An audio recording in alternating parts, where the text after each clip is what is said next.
Hamas. Eylon Levy is the spokesperson for the Office of the Prime Minister of Israel, and he joins us now. And Eylon, thanks for being with us. You've been working hard to get the crimes of Hamas out to the world. Would you say that in the mainstream, public sympathy remains with Israel 10 days on? There is a huge amount of international sympathy with Israel now in the wake of the October 7th massacre, and unfortunately the flood of information that continues coming out of Israel, the reporters who are being taken to see the scenes of the atrocities in Be'eri, Kfar Aza. Many journalists on the ground are doing very important work pushing the news out. But we're under no illusions that as the fighting progresses in the Gaza Strip, despite Israel making every effort to minimize and avoid civilian casualties, the narrative in the international community will shift as people begin to forget the atrocities that happened on the 7th of October. And our job, and I think the job of every friend and supporter of Israel around the world, is to remind everyone that this wasn't just another Hamas terror attack. This wasn't just another of many atrocities that Hamas has committed against our people over previous decades. This was the world's worst terror attack after 9/11. The death toll is now half of 9/11, not in scaled up for population, in absolute terms. We're talking about the single largest massacre of Jews since the Holocaust, forms of violence that remind us not only of ISIS, but of the darkest periods of the Holocaust. Hamas death squads that went door to door, butchering people, incinerating whole families with thermobaric weapons. I've seen on your channel as well gruesome reports as well of a pregnant woman who had her belly sliced open and then the baby stabbed. I mean, we're talking about true acts of savagery. This was Israel's 9/11, and we're still in September. Right, and I mean, many in the international media seem to be clinging on to this idea that this is like previous wars between Israel and Hamas.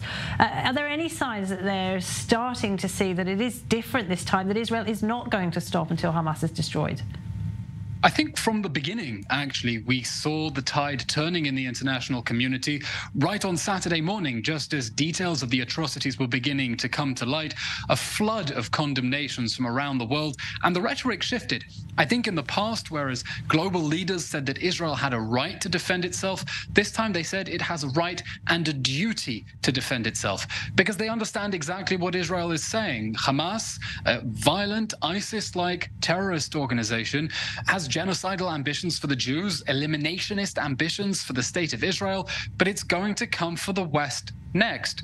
And I think that people are looking at the horrifying scenes that we're seeing on campuses around the world, on the streets of London, of Paris, the chants of From the River to the Sea, and understand that we're dealing with a very dark, twisted form of terrorism and extremism that is going to hurt the international communities. Look, the scale of what we experienced on Saturday, we don't use the phrase crime against humanity lightly. It was not only a crime against human beings, this was a crime that murdered, abducted, injured members of 42 nations. I mean, this was a crime against humanity in every respect. And I think the international community understands that. And that's why the rhetoric we've seen from world leaders this time has been different in really expressing their solid, forthright, unwavering support for the state of Israel's right to defend itself. And aside from the extent of the atrocities, we've also seen a very large cache of weapons that Hamas managed to get into the south of Israel, machine guns, all kinds of guns, RPGs, rocket launchers, thermobaric weapons,